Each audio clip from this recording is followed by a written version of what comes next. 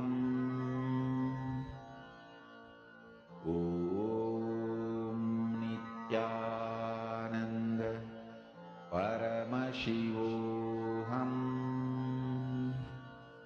Om Nithyananda Paramashivoham. Om Nithyananda Paramashivoham. Om Nithyananda Paramashivoham.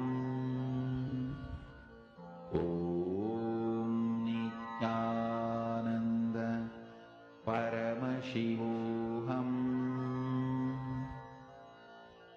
Om Nithyananda Paramashivoham. Om Nithyananda Paramashivoham. Om Nithyananda Paramashivoham. Om Nithyananda Paramashivoham. Please relax.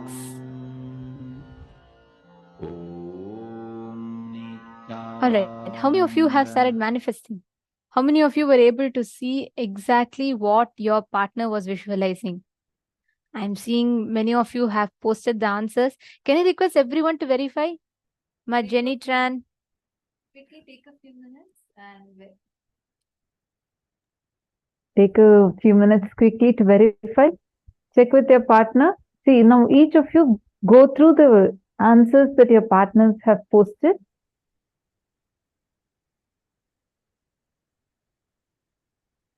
Okay. Interesting. Each of you now verify. You can tell if your partner has manifested rightly.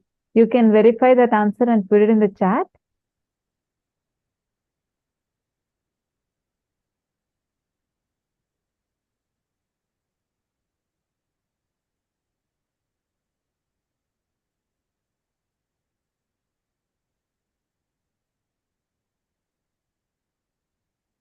All the YouTube viewers, how many of you have done the power manifestation? Were you able to do it? See, I understand some of you, Samuel, Hageman, you posted, okay, you're not able to sit down in one place. Let's say you're on YouTube instead of Zoom. No worries. Appreciate that you have taken the step to make sure you're continuing to be tuned into the program. And were you able to manifest last round? Who did you pair up with? And all the other participants that are there watching us live right now, can I request all of you to post in the chat? Please take a moment and quickly post in the chat. If you were able to start the power manifestation, who were you able to partner up with?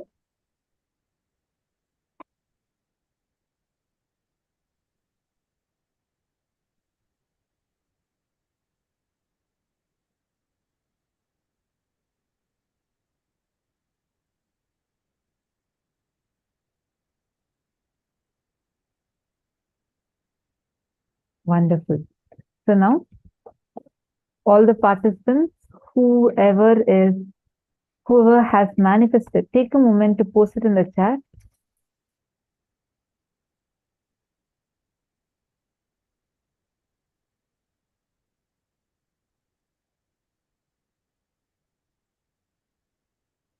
All right. I see Ma Diana's pillow has posted, and Ma Diana's pillow has posted that her partner has manifested sunflower that she drew. Wow. Very nice. And Ma Ratna Prabha, okay, you manifested a green parrot. You saw a green parrot. That's beautiful. You got it right? You verified it with your partner? Very nice. Many of you have manifested. Okay, you did not get very correctly. It's okay. See, Magogjiali, please understand. See, all these powers, as you keep manifesting, right? Once you move from one to another, it helps you expand. It's like this. Let me tell. You learn a new language. The more you talk, you become more and more used to it, right? You'll know the different nuances of how you can use that language and the accents and all of that, correct? Something same for manifestation. It's not that you need practice, but it's just that the more and more you keep manifesting, you will just know the knack of how you can exactly manifest. What is that exact space you should be in? All of that you will catch. Getting it, ma? So it is okay if it takes time. That's how it starts off with, but do it. Keep manifesting and you will see how it will lead you to that.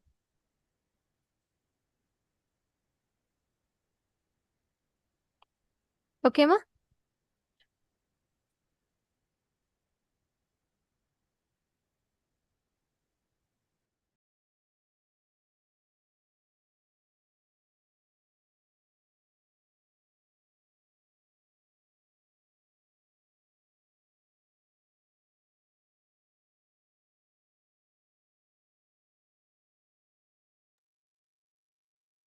Now, we all are going to be moving to the next session. Next session is a very, very, very interesting one. I know so many of you have been waiting for this session, which is understanding the Vedic astrology, understanding and experiencing the Vedic astrology.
Sorry for that.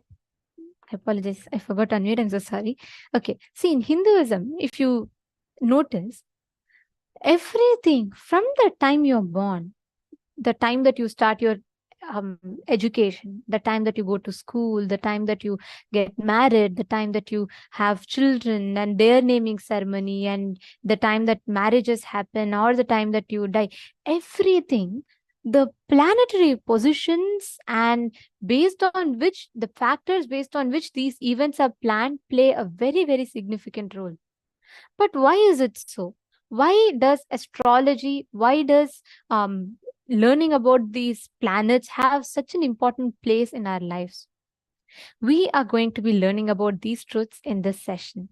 This is a session on Vedic astrology. After Arunagiri Yogeshwara taught me the knowledge, Jyotish, please understand, in Hindu tradition there are two. Jyotish means using conscious energy and aligning yourself with the planets and grahas, seeing the future flow of individual's life and the cosmic happenings. This is called Jyotish. This is consciousness-based education. Then there is a next clerical, mathematical-based education. It's called Surya Siddhanta. Using this conscious knowledge, predicting when is going to be the next solar eclipse, lunar eclipse, when is Amavasya. That's called Surya Siddhanta. Listen. That's more like a building the almanac, Panchanka. That's more a clerical job. Surya Siddhanta, of course, has multi-layer. This pinning down the almanac is one of the important component of Surya Siddhanta. My Guru Raghupati Yogi, he was trying to teach me the Surya Siddhanta after Arunagiri Yogeshwara initiated me in Jyotisha. So, my Guru used to, in charcoal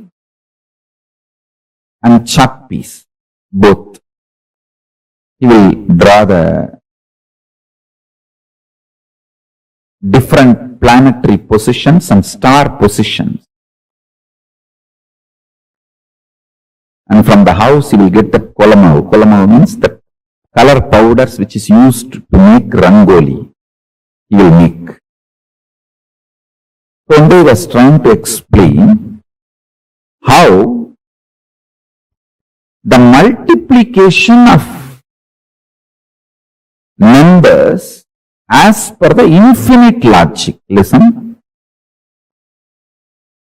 The binary logic's multiplication, all of us know. Whether you call it 2 plus 2 is 4, 2 into 2 is 4, or 3 plus 3 is 6, 3 into 6, 3 into 3 is 9. All this belongs to binary logic.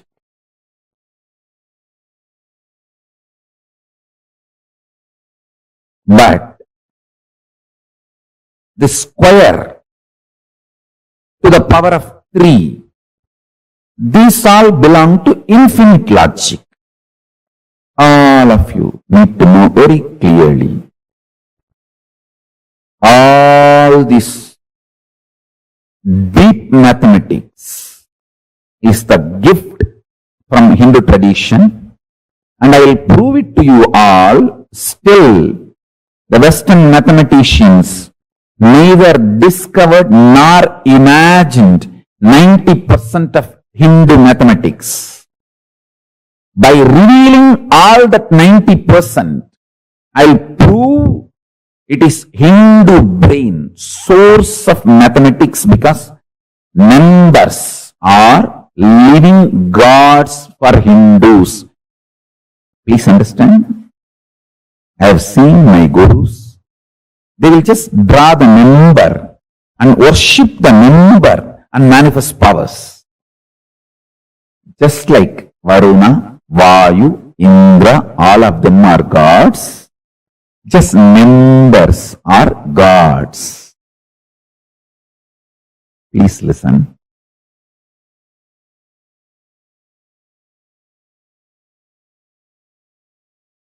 When you worship cow as conscious existence, the amount of good things you receive in your life, only a cow worshipper knows.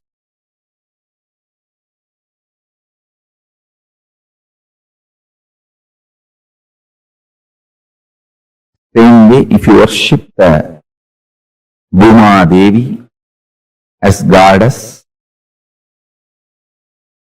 the amount of good things you get only a worshipper knows.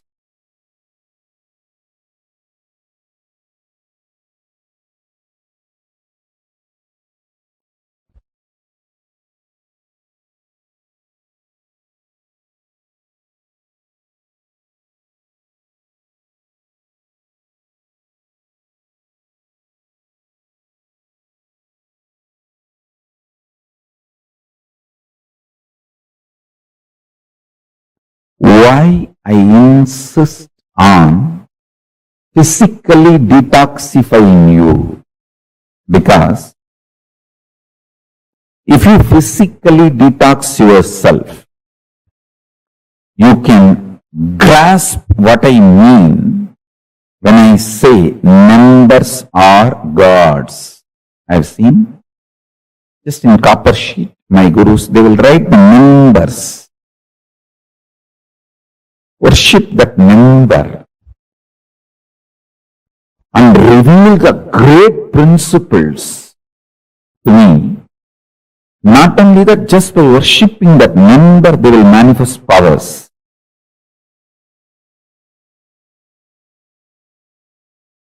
Hinduism, even for physical diagnosis, uses astrology.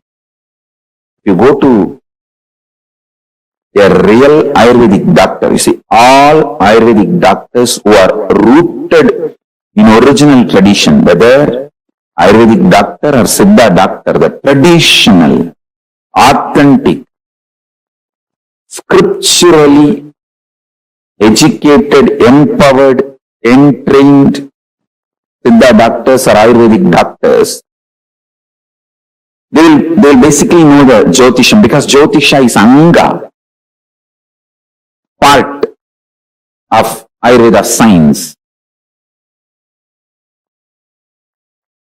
சித்த வைத்தியத்தில் சரம் பார்த்தலும் ஆயுர்வேதத்தில் ஜோதிஷம் பார்த்தலும்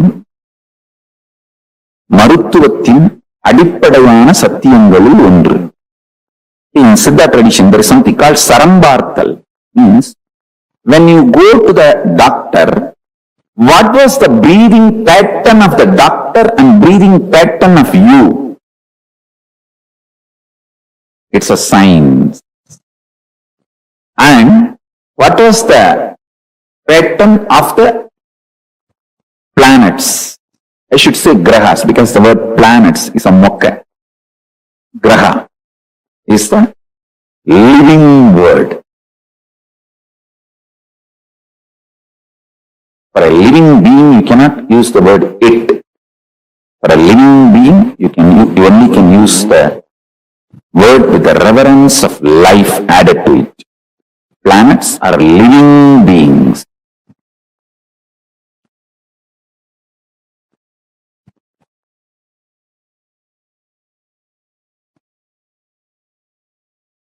Yadu pasita manya janmani subasubantasya karmanaha bhaktim vyajjayati shastranidhattamasi dravyani deepa iva. Lagujatakam, sloka 3. This branch of science, the Hora Shastra, reveals the good and bad results earned as fruits of karmas done in past lives. Like a glowing lamp reveals the objects placed in darkness. Since this Shastra throws light, Jyotish, upon the karma in store for an individual to experience in his life, this Shastra is called Jyotish Shastra. All religious rituals of Hindus are guided by the lamp called Jyotish Shastra. All physical disease diagnosis is also guided by the Jyotish Shastra in Hindu tradition. If you go to a doctor, Ayurvedic doctor, Siddha doctor, you will first consult your horoscope and study your nadi and saram, only then we'll start the treatment. Jyotish Shastra, also known as Vedic astrology, is the oldest of all sciences. Its history is traced back to the Vedas, whose rishis, by the expansion of their consciousness, which is the real Jyotish that lights up everything, were able to download, understand, reveal the science of Jyotish Shastra, Surya Siddhanta.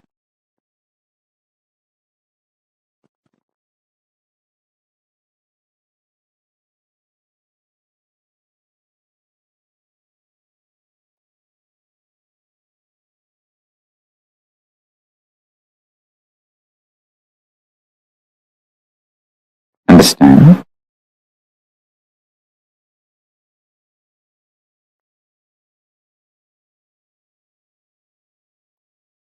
If you start cognizing the element of consciousness in you,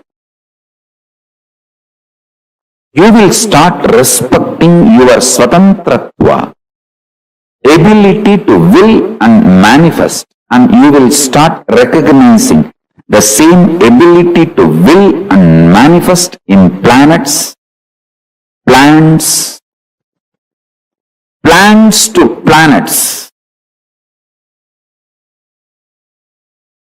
Then you will start developing reverence for life everywhere. Living with a tremendous love, reverence for life everywhere is only described by Isavasya Upanishad as Ishavasyanidagam sarvam. If you think you are just a matter, you will look at the whole world just as a matter. If you realize you are consciousness, then you will understand the whole thing which exists as consciousness. Ishavasyanidagam sarvam.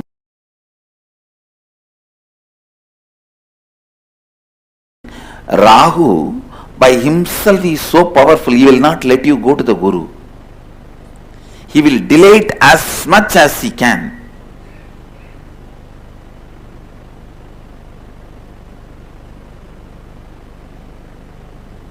Only if the Surya helps or Chandra helps, you can go to Guru. Especially if there's a Rahu, bad Rahu, only with the Surya or Chandra's help you can go to Guru. Otherwise Rahu is so powerful, he will do all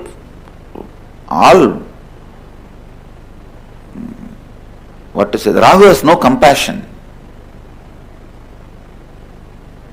I have seen he will even break people's legs and hands so that they will not be able to travel and come to me. I have seen Rahu doing that. He will put them in some bondage. He will break their legs and hands. But I have always seen, in spite of all these problems, somehow if they reach the master, they are liberated. Because Rahu cannot stand in front of Guru. He just has to disappear.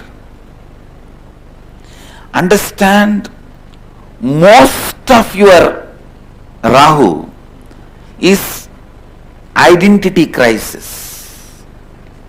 Related to your identity you want to play with. Actually, your own blind spots related to your identity. That's the right word I will use. Even the identity crisis has some meaning which you can give on your own. There are some unsaid concepts in the word identity crisis. So it is not the definite definitions of Nithyananda standard. So I will use the word blind spots in your identity. Blind spots in your identity is Rahu. exposing yourself to your identity completely and completing is Ketu. That is why Ketu always leads to enlightenment.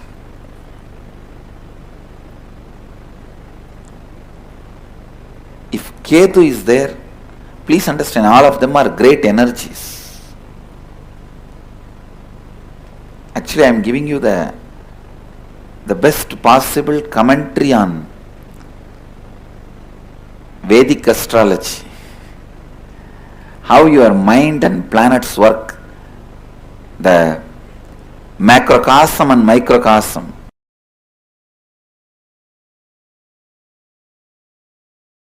You are made of 5 elements,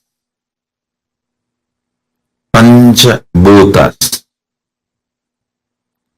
earth, water, fire, air, space. In Sanskrit, Prithvi, Appu, Agni, Prana or Vayu, and Akasha or ether. So listen. Science of reaping the benefits of the space is astrology. If you understand astrology, every day you can see success, because morning itself you will know in which direction if you put your energy, you will continuously get success. Listen, astrology is not to put rules on you, but to give you the profit loss warning. Listen carefully. Look at astrology only as the secret insider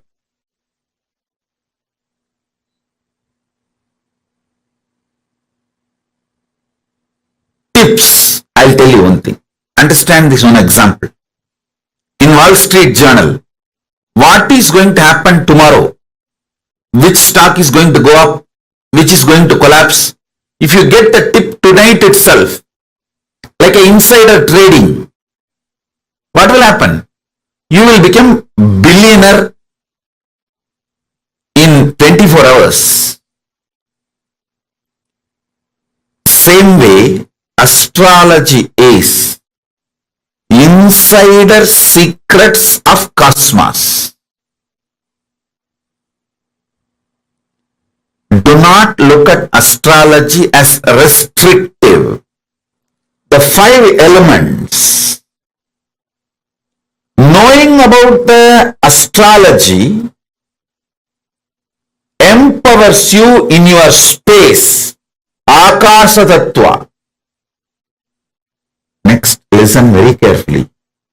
Knowing about the Vastu empowers you in your Vayu Tattva, Prana, the air energy. Vastu is all about the air energy inside the house you live, inside the place you live. I'll give you the deepest secrets about the Vastu.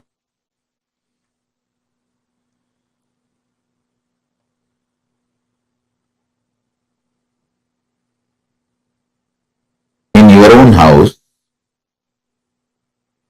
sit in southeast, you will feel fresh whole day. You will work, your thinking will be so sharp from morning till night. Sit in northeast, you will feel sucked within just 1 hour. because the place to sit is southeast, Nairuti. All this you can see in your own everyday life.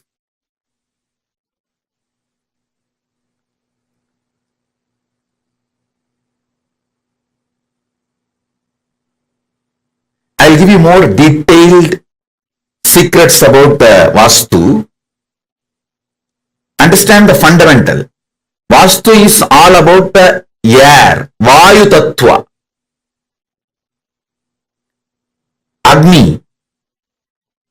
Agni in you, the fire element in you can be mastered by the proper havans, yajnas, homas.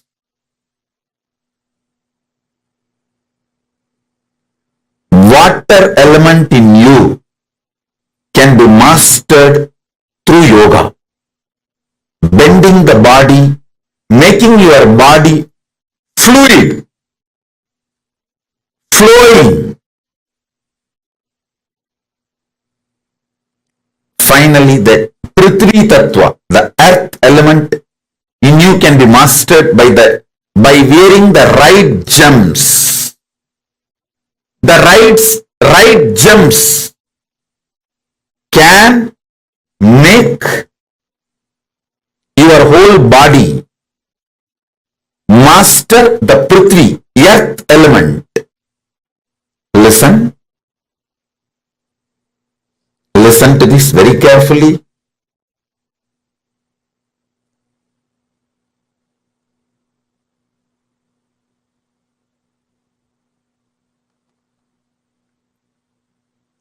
Astrology will empower you from Akasha. I'll give you some of the basic understanding. The sun. Let me bow down to Navagrahas. Receive their grace by praying to them, offering ourselves to them, requesting them to reveal themselves to us.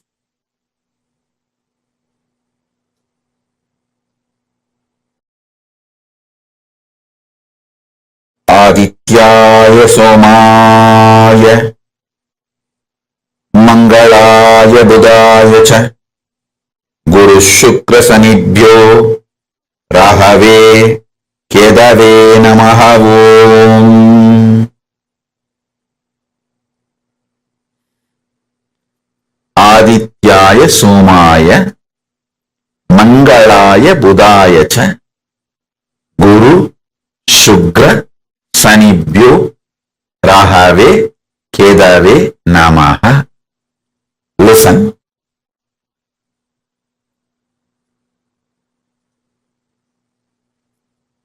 The truths I am revealing to you now is not only just words, it is an experience. It will enter into your system.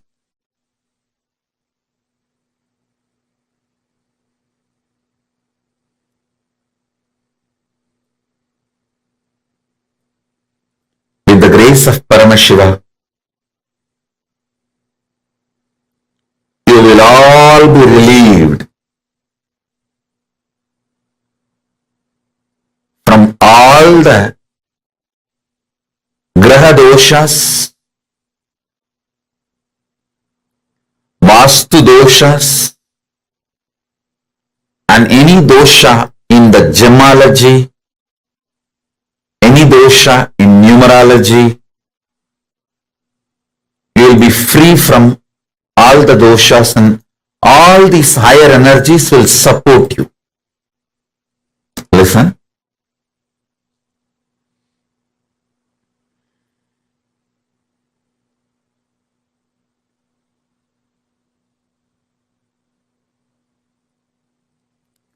Sun, Aditya, sun energy is an enlightening energy.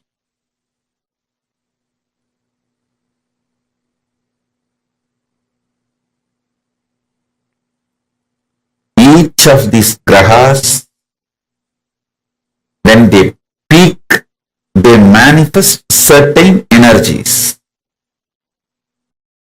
And it is not actually restricting, it is empowering. When you know your sun energy is in peak, spend your time towards unclutching and enlightenment. When you know your Shukra is peak, go and take risk in any investment, any business, money related, any pleasure, like you want to propose to someone, any pleasure related activity, money, luxury, vacation, sexual pleasure, any pleasure. When Shukra is high, simply will manifest it.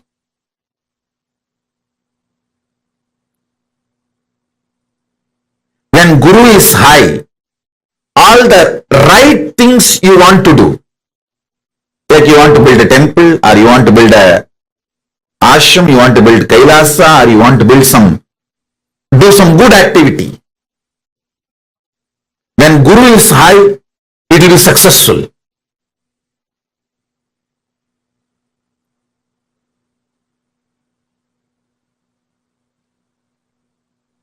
Having even basic little bit knowledge about grahas. I am not asking you to become an astrologer, but basic little knowledge, introduction, will empower you so much in your life.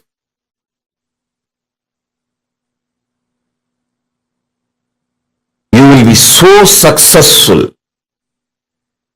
Your efforts will not be wasted. You will have the maximum productivity in your life. Your whole day will be absolutely productive. Absolutely productive. I'm telling you,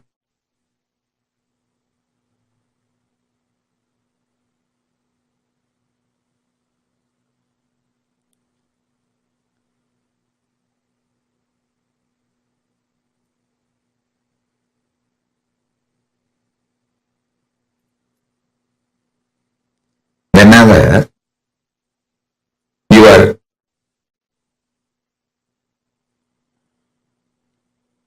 Pingala, means right side breathing, is stronger than left side, right nostril is more active than the left nostril, sit and do planning, visualization, unclutching, all the creative things,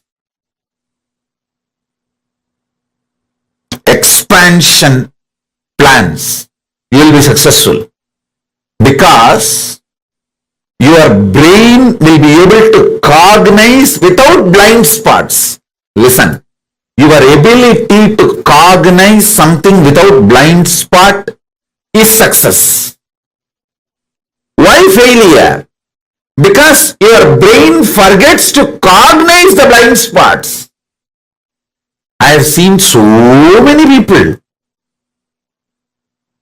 so deluded. When I give them some advice, hey, do this, don't do that, they think, it's okay, when it comes I will face it. Actually when it comes you won't be able to face it. But they don't listen. They don't listen. What to do? 10 years of their hard work, they will destroy it in 1 year. Or one decision, not even 1 year. One decision, the whole thing goes down the drain.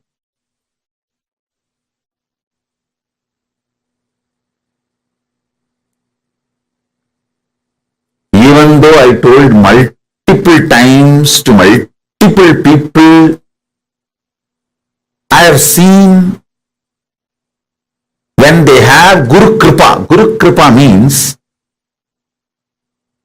trusting that Guru will tell only what is best for me. He does not have any interest other than my interest. That is what is Guru Kripa. If you know, I will tell precisely what is good for you. That is Guru Kripa. Because if you know that, then simply you will do. See, whenever you know you have Rahu, don't focus anything other than taking revenge on your enemies. Rahu is such powerful guy. When Rahu is holding your brain, whoever you think about in your brain, you will finish them off. Understand? See, always people were thinking Rahu Dasa is bad. Rahu is bad. No! Rahu will destroy all your enemies. See, when Rahu is possessing your brain, Rahu is high on you, just remember your boss, manager, whoever you want to take revenge. Nothing else is required. He will finish them. And so much things will be cleared for you to proceed further. You don't need to take revenge on people. Just wait for Rahu to possess your brain. That time just think about them. See, when Guru is high, don't try to attack your enemies. You will fail. When Rahu is high, you don't even need to attack your enemies. Just remember these are the fellows, your enemies in your brain. When see Rahu does not have any sense of direction. He is extreme violence. He doesn't have a reason, logic. Anybody you keep in front of him, he will kill them. He will destroy them. So whenever Rahu is high, don't sit and do business plan. No. Just pray to Rahu. Rahu, I know you are high on me. Now please, I am showing the photographs of all these people. My manager who did not give me the promotion. My colleague out of jealousy poached my team. And this fellow out of jealousy, he destroyed my relationship. And this girl, out of jealousy, she took away my wife, my husband. And all those people, you keep them in the stock when Rahu is high on your energy, which is supposed to be the bad time. All astrologers will tell you, oh, when Rahu is high, just keep quiet, don't do anything. I tell you the secret. When Rahu is high, meditate on all those fellows whom you need to destroy.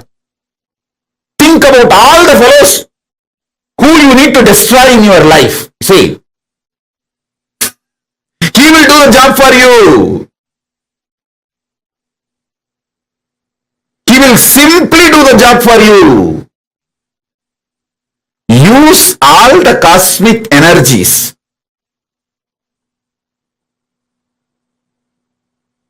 Use all the cosmic energies for your success. That's all. Ketu is absolute compassionate. Whenever Ketu energy is high, build new relationship.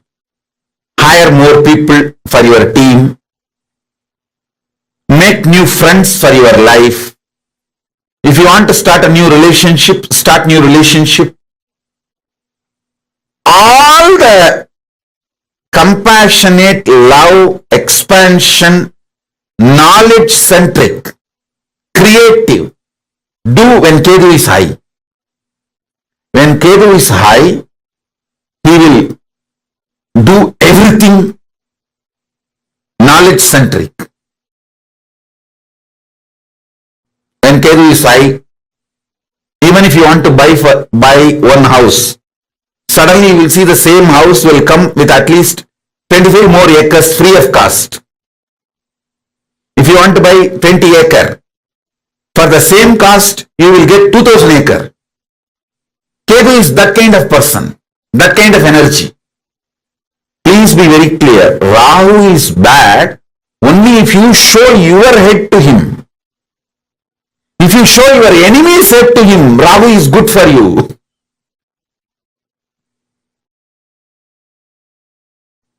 So learn how to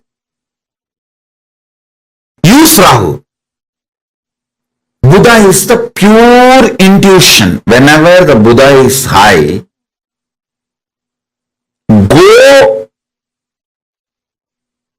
do what your intuition reveals. Listen.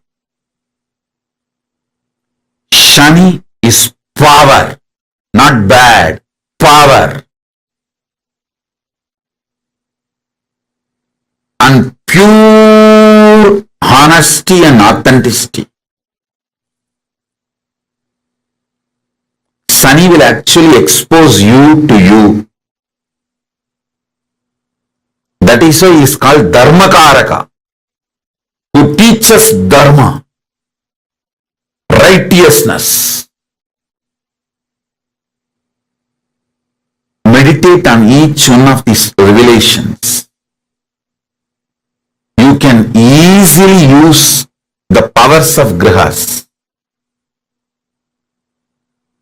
Powers of grihas. You can easily use the astrology in your day-to-day life. See, most graceful, protective, managing everyone and making the whole thing happen is Guru. Ultimately, if you connect with the Guru Graha, he is considered as a Subhagraha, most powerful Subhagraha. He will somehow plan and make it happen. That is the beauty of Guru. Even if you have messed up 100 times with the 200 things, he will somehow do the best for you in the given situation.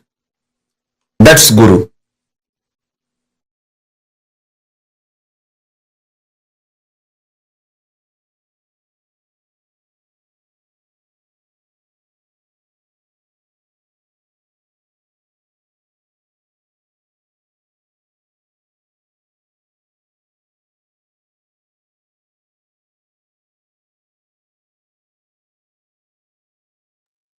For how many of you, this revelation was something that you heard for the first time ever? Understanding the energies, the abilities that our planets have. I mean, like, till I heard this session, I always believed that planets, I had two beliefs, like, it will be to the two extreme ends of the spectrum. Either I believe that there's no impact planets can have on us and it's all superstition and just hoax. And when I started learning about them more, then I understood they do have an impact. So I believe, like, it is, they have, and I always thought planets like Rahu and all has a very bad impact on us. But here, what Swamiji revealed is something just phenomenal, isn't it? The way Swamiji told about how every planet is an energy. The question is about how do you want to use that energy? How do you want to use that energy inside of you? Now we are going to be like what Swamiji had actually explained to us step by step, right? Like each graha, what should you be doing and what you should not be doing. We're actually going to go through that and see through that. We're going to be understanding step by step. So let's listen to the revelation. Let's look at what Swamiji had said for each of these grahas. You're also going to be getting this as an email, so it's easy for you. So right now you can just listen. You can take a note of it, but this information will also be sent as an email. The first thing is sun, Aditya. When the sun energy is at its peak, spend time towards unclutching. And when the Shukra energy is at its peak, any pleasure-related activity, money, luxury, vacation, when Shukra is high, simply he'll manifest it.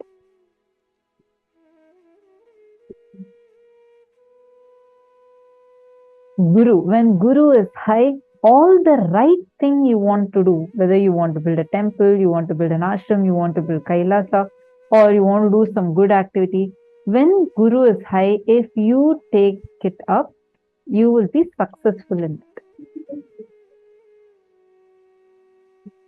Next is Rahu. Whenever you know you have Rahu, don't focus on anything other than just taking revenge on your enemies. So beautifully, Swamiji even explained to us the process also. You don't need to actually worry about, like, okay, I'm having Rahu Kalam, and should I, suffer with it?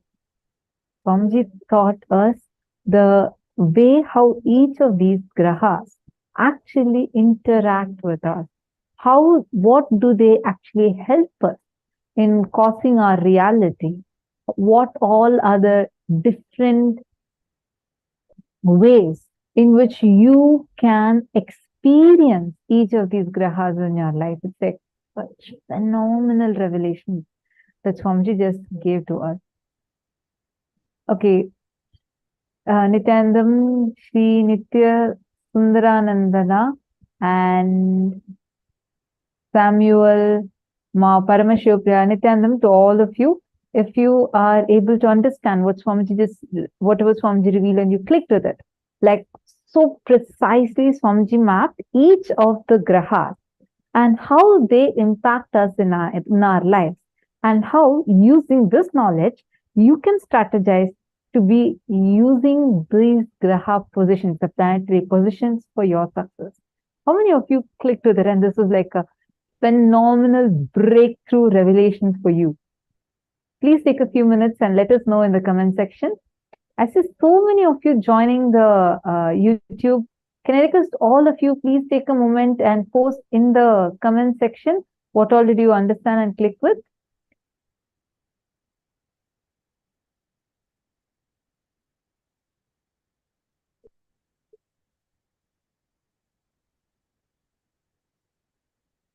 Please take a moment. Come on, all of you, please post.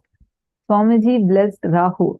Samuel, actually, Swamiji had said how Rahu, like usually you're always taught saying that if Rahu Kalam is that, it's very inauspicious for you and dangerous things can happen for you and you're asked to not start any endeavor. But Swamiji said, don't worry about all that. All you need to do is at that time, focus on just remembering your enemies. You don't need to even go and do something to take revenge on your enemies, nothing. Just remember your enemies, that's it. Rahu will make sure they're just done. The enmity inside also will collapse, and same way anyone who is strategizing against you, conspiring against you, if you just remember them, that is enough. Rahu will take care. Surya, when Surya energy is high, focusing on all the positive things. Understand each of these revelations that we just listened to. It's like literally what you will achieve after you do a lot of mastery in understanding about each of the grahas and understanding about Vedic astrology, mastering Vedic astrology. After all of that, what you will learn, Swamiji gave it in a nutshell.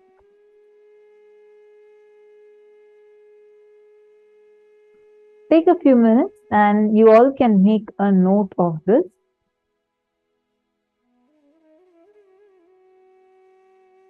During the Rahu Kalam, we are asked to worship Durga. When you go to Durga, what will you ask? To destroy all your enemies.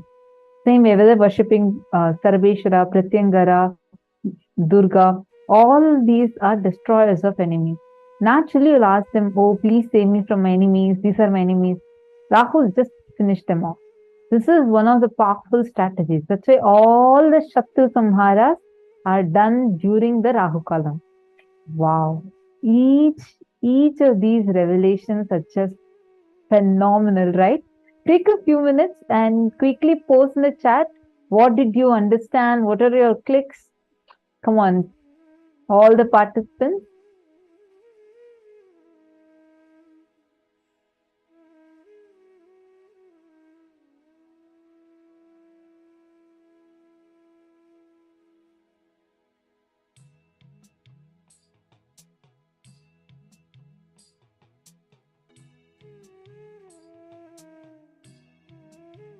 Even during, and same way, during Rahu Kalam, if you just do the completion process, you will simply be successful.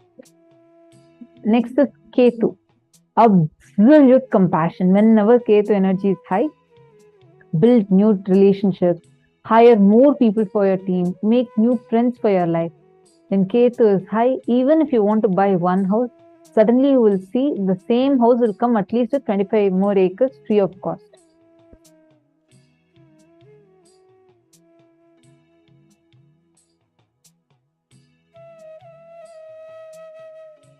You all can take a few minutes to take a note of these things.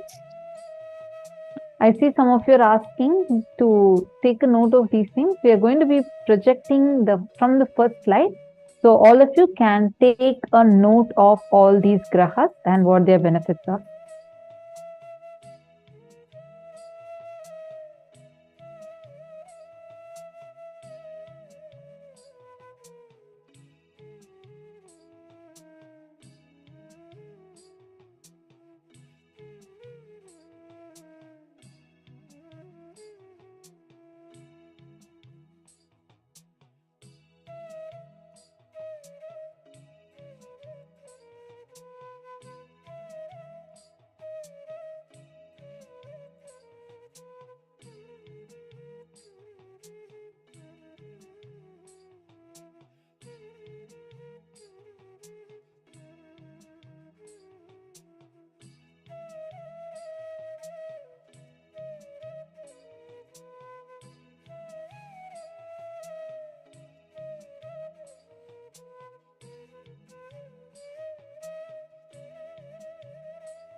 every one of you that are writing down, if you just understand that these planets actually are not negative.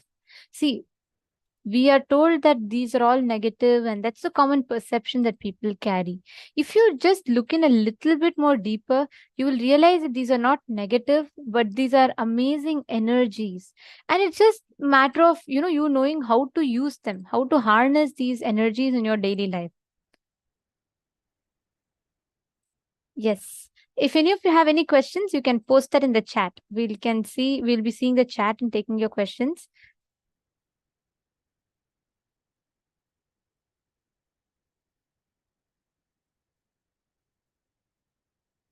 Okay, my Helen Gomez is saying, I'm only familiar with the Western astrology. Sun big three, sun, moon, and ascendant. Whereas Vedic, it's moon cycle that's imperative, or so I was told. Wherever the moon transits is what to focus on. How to tell which energy is high, like Rahu, Ketu. Vedic astrology. Okay, ma Hongli Wong. See, actually, as there's a proper way to calculate it based on your horoscope or something. It's calculated. There's a proper way itself.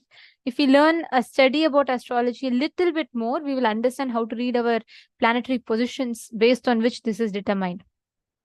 So, ma Diana's pillow is asking, Vedic astrology is more about moon? No, ma, not necessarily. That is not the thing. It is about the energy of the 9 planets and planetary position. See, Swamiji tells a very, very important truth.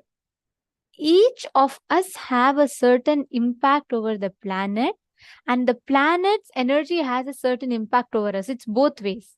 So studying that is what is astrology. Yes, Jupiter is Guru. Ma Harlan, that's correct. Oh my God, there are so many questions.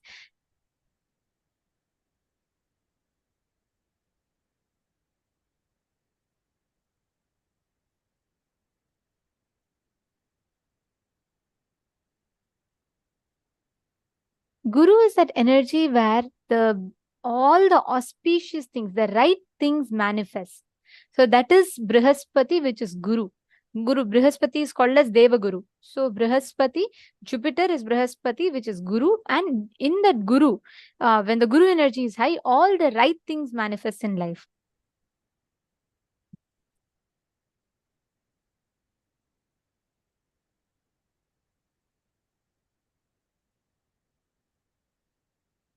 Mars and Mercury also, see, Mars is called as Angarakan. So each of them have a certain energy on us. Every single thing. Mars is Mangala and Angarakan is the name. And each of them give us a certain energy. So even Maili, all the 9 planets, you should know. Shani, Rahu, Ketu, Guru, Shukra, then Brihaspati, which is Guru. And then we also have Angarakan, Mars. Each of them carry a certain impact over us. You're understanding, ma? Chandra, Moon, Sun, everyone, every single planetary position is having an impact on us.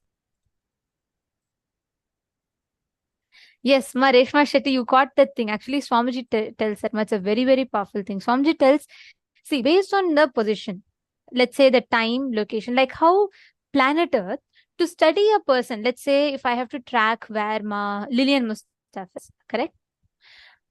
She is in a certain merging point or a certain point where a certain longitude and latitudes, based on that we calculate, correct? The whole planet is having this imaginary lines drawn on them, longitudes and latitudes, based on which we all calculate, right? That's how all the different points are studied, and that's how the whole things, that's the parameters on which the whole earth, everything is measured. Now, based on your position and the time, you have a certain impact of the energy of the planet. One, the planet has an impact to a certain extent on you. You have not as high frequency as the planet does, but you too do have a certain impact over the planet. The point where the frequency of the planet's impact and your impact increases, that point is what we say as Shukra sitting in your house. In this house, in when I say house in the horoscope language, I mean, like we mean, oh, now the Shukra's energy is high, the Guru energy is high. You know why we tell that? It's not that the other time they're not there. They are there, but the frequency, the point of intersection during a certain frequency increases. Are you catching it, Mareshma Shetty? So at that time, the graha's impact on you increases and your impact over the graha increases. And that intersecting points is what we call as, okay, this planet's energy is high, this planet's energy is high, like that. Okay, someone's asking about Pluto and Neptune. Okay, Mahalin Gomez, listen very carefully. 9 planets are different, Navagrahas are different. Navagrahas are the energy behind the cosmic bodies. If you see, moon is also in the Navagrahas. Adityaya cha Somaya Mangalaya Budaya cha Guru Shukra Sanibhyascha Ragave Ketave Namaha.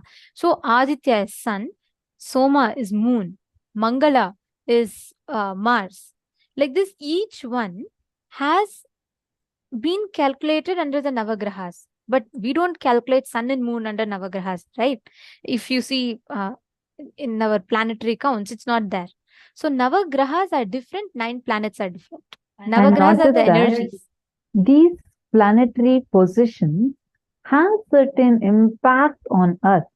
And see, in physics we all learn, right? What is gravity? We say that even we have certain gravity towards Earth, but because the Earth's mass is much bigger, it attracts us towards it. Like that, every planet has certain impact on you. You have some impact on them. That intersecting point is the graha. Otherwise, imagine and see, suddenly Mars is moving and you are saying that for you, Mars is in this graha for you. Like you'll say, oh, Shukra is very high for me. And the person who's sitting right next to you will say, oh, I don't have Shukra in this house for me right now. How is it possible? Not that each of us have one planet. It's not like that. But the intersection point, see, when, like as Nithyananda explained, when you assume your body, the moment your skin touches the skin of the cosmos, that means the moment you come out of your mother's womb, Swamiji says that's when actually your life even enters inside the body. Till then, it's only the extension of the mother's life. So when the soul enters into the body, that moment, it's like captured. It's like a screenshot is taken of how the planetary positions are. That screenshot is kept in your biomemory, like a blueprint. And that blueprint is what? It's like, that acts like a connecting point. For each of the grahas, you have some impact over them. They have certain impact over you. The crisscross of this is that intersection point, based on which you say, okay, this graha is moving towards this direction for me. Wherever that intersection point moves. Are you understanding? So, the grahas are not just the physical planets themselves, but the impact that the planetary positions have on you and you have on them.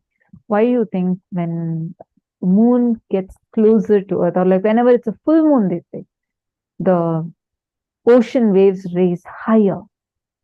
Why is there so much of tidal impact on the movement of moon? How many of you know about this? Right? We study about it, we see it. Especially they'll advise you should not go to the beaches when it's a full moon night, because it'll have a very, like the waves will be very rough during that time. Why do you think so? It is because the positions, the planetary positions, do have an impact on every body in the planet. Same way, we have an impact on those planets. You understanding?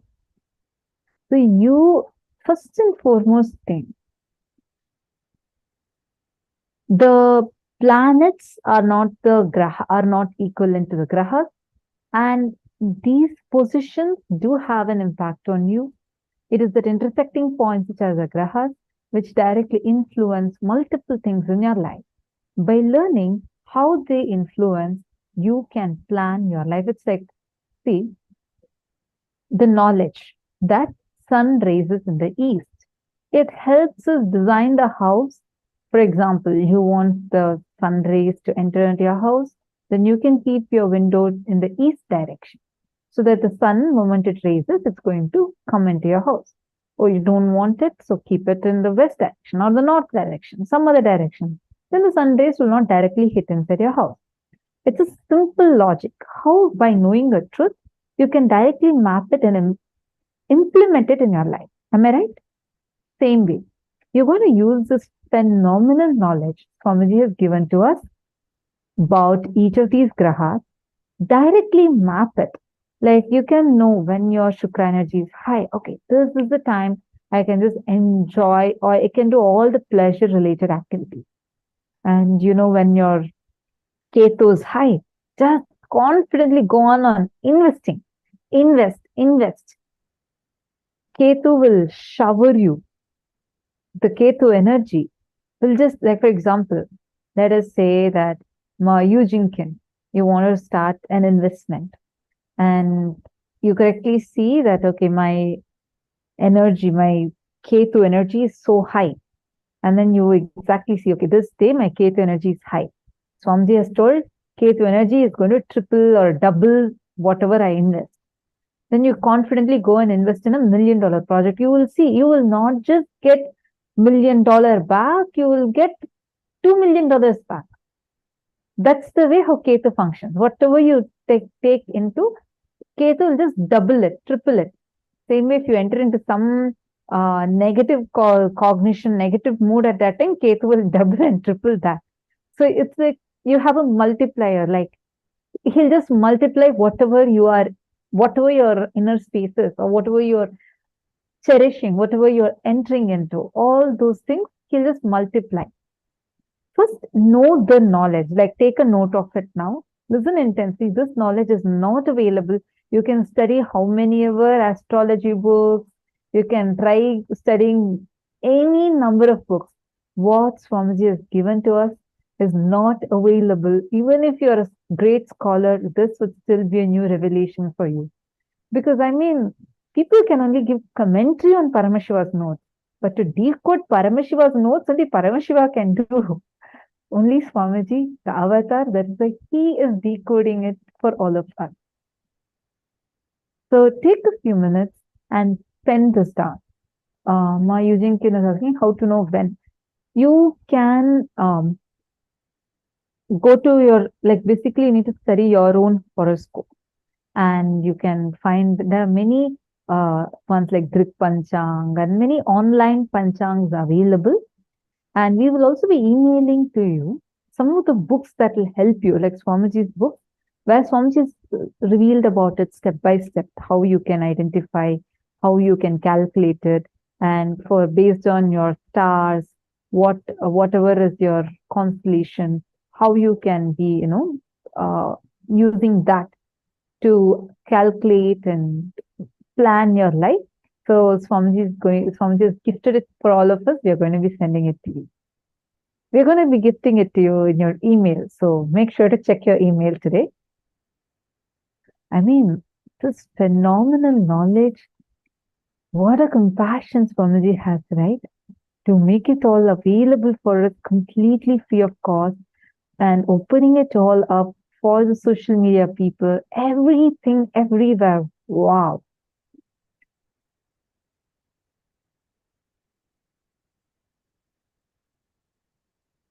Okay, now let's learn. There are a few more grahas. You all can quickly note it down, and then we'll be going to the power manifestation session. All right. So Ketu is the graha which is absolute compassion. Like whatever you want, like he'll just double and triple. And whenever case energy is high, you have to focus on building new relationship, hire more people for your team, make new friends for your life. Next is Buddha. Buddha is pure intuition. Whenever Buddha is high, go do what your intuition reveals. You can take a few minutes. You'll actually project this and wait, that you can take a few minutes to go and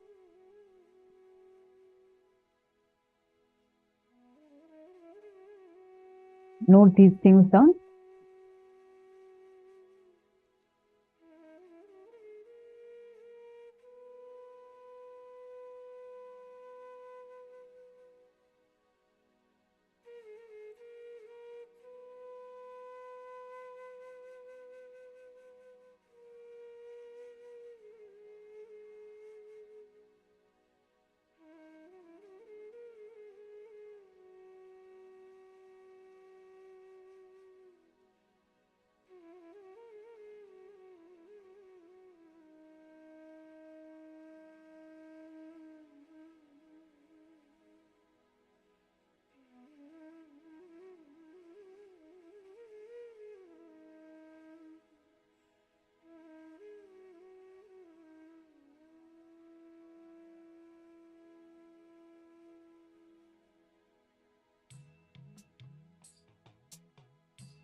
Hope all of you have written down. Now let's enter into the next one. See, Shani is power and pure honesty and authenticity. He'll actually expose you to you continuously.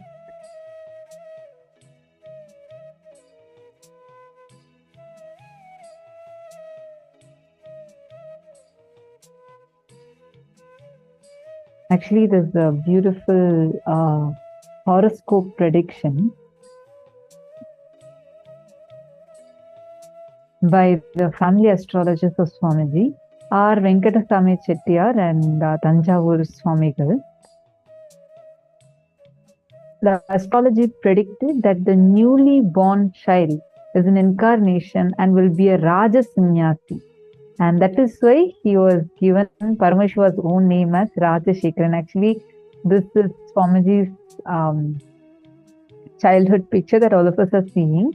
And the one you're seeing on your right is R. Venkatasamy Chettiar. And he's a very famous astrologer who predicts things very precisely. And he had predicted saying that this is Paramashivoham's own incarnation first come down. And he said that he's going to be a Raja Sannyasi. That is why he even gave the name as Rajashekaran. All right. So now, hope all of you have finished. Anyone has any questions or doubts, feel free to ask us. Actually, these are all such profound sciences that Swamiji is making it so easily available to us. Like, imagine understanding these sciences is not a joke, right? The way Swamiji has made it available for us. Now we literally know how we can harness these planets, planetary positions. So you no more need to feel that you will have the, you'll have to struggle with the planets, planetary positions, nothing. Just knowing, you will be able to get that energy, you will be able to know what exactly you can manifest when. Now, every one of us that are sitting here, let us all enter into the power manifestation session. And before we enter into that, just want to let all of you know these are the gifts that we are going to be receiving today, where Swamiji has very precisely revealed to us. The moment the consciousness enters the body, the energy level of the cosmos at that time of birth gets printed in that consciousness. Nithyananda astrology series is a unique and only guide that walks you through the presiding planet, their energies, what effect the nakshatra has on your life, your day-to-day activities, your body constitution, and the book leads with the solution from Ayurveda and Hatha Yoga for experiencing your peak for the 12 zodiac signs, your presiding energy center. We are going to be actually giving this as a gift for you. That is Swamiji's compassion, everything. See, first Swamiji is giving this whole knowledge free of cost.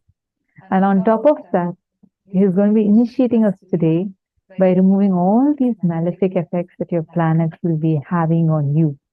And more, he gives the gift of like precise mapping for each one of us. It's just so sweet, so beautiful. You all can take a few minutes, and why don't you all invite your family and friends so they also can experience these amazing things that you are experiencing. All these beautiful things you're getting to experience.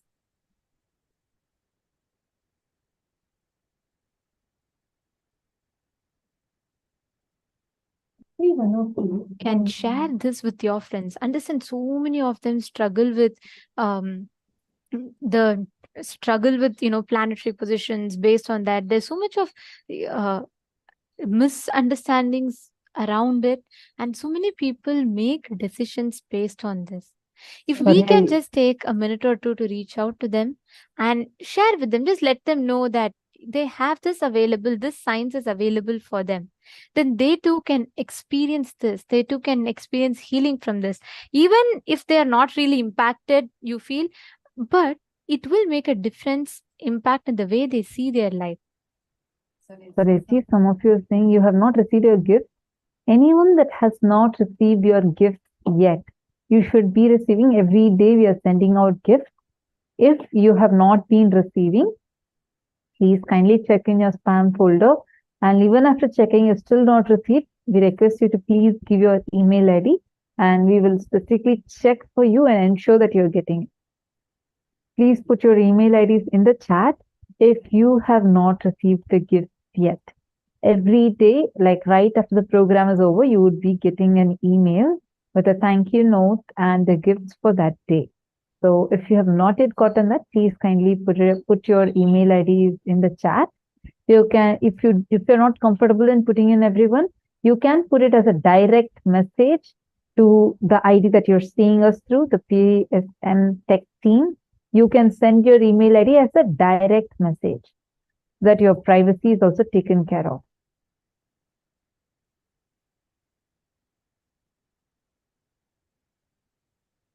So thank you all. Now let us all enter into the next part. Okay. Now all of us are going to be manifesting the ability to scan and identify what exactly is the image that and word that a person is thinking. It can be anything. You're all going to do it like a game. Okay. Let us split it into different numbers and let us calculate the whole thing. Let us see what each person is visualizing like a game. Okay. So split it into 3 minutes. Each of you can connect to a partner.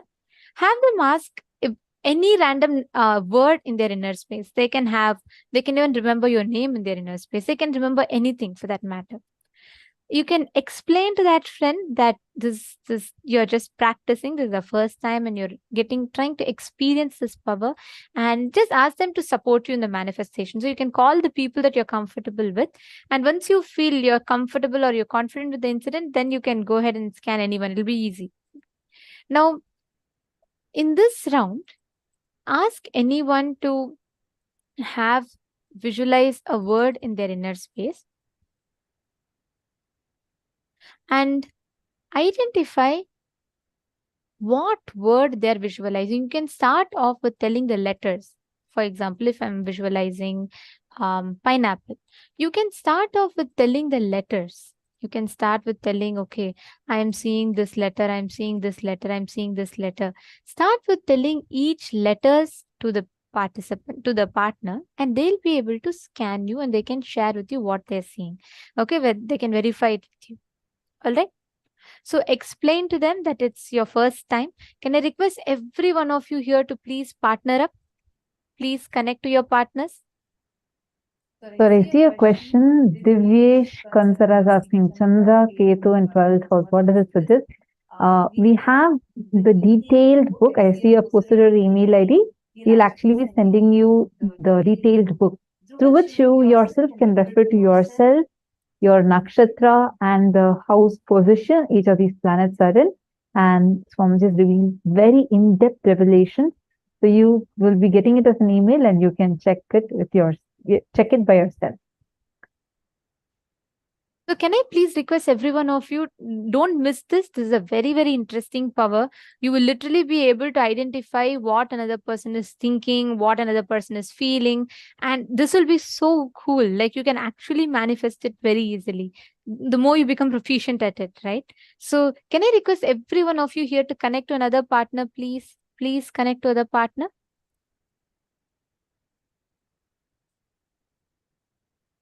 Can I request all of you to come on camera? Please connect to another partner.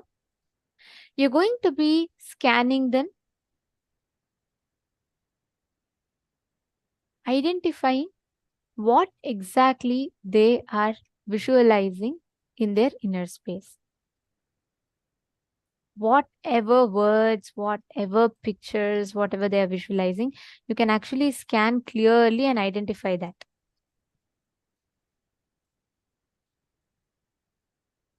Come on, all of you sit straight. Visualize, ask your partners to visualize any one word.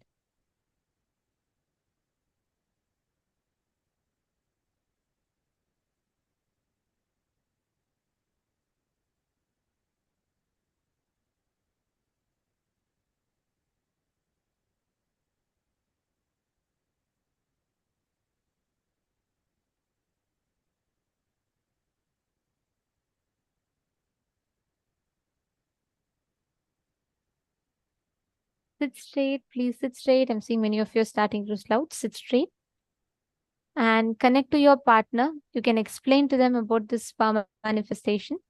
It's just do it like a game. Don't try to make it like, oh God, I have to manifest. It has to come now. Do it in a very relaxed manner. Just have fun with it. It doesn't matter if you're not getting it immediately right. That's perfectly fine.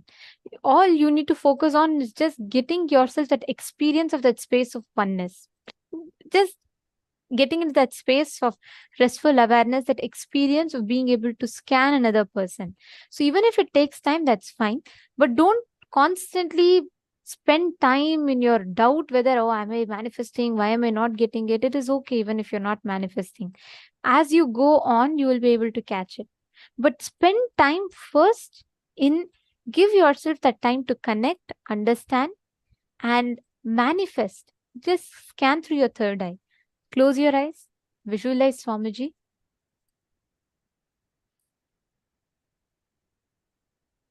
Chant the Mahavakya.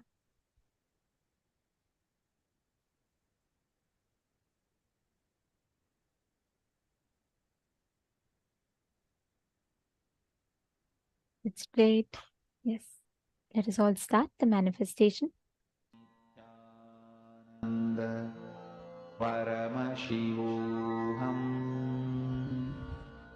Om Nithyananda Paramashivoham.